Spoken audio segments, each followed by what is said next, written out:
аларға қарап қызыға отырмын да.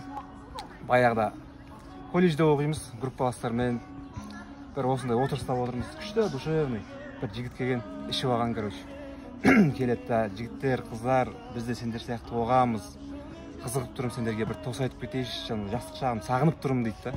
Мен де қазір соны енді түсініп жатырмын да, ше. Ішпейміз, Алла сақтасын, бірақ олардың душевный отырысына қарап, барып жігіттер, қыздар, бір маған қарасай тамыр.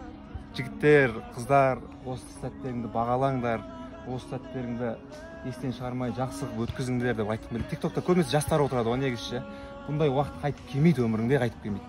Ертең үлкейесің, үйленесің, қыздардың ешқайсысы қалмайды, бәрі күйеуге шығып кетеді, бәрі бет-бетінен кетеді, балдар өздері қалады. Сол кезде еске алып отырасың да, біз де қазір негізі сол жігіттермен әлі күнге дейін отырамыз, бірақ ондай сезім, ондай ощущение жоқ та қазірше.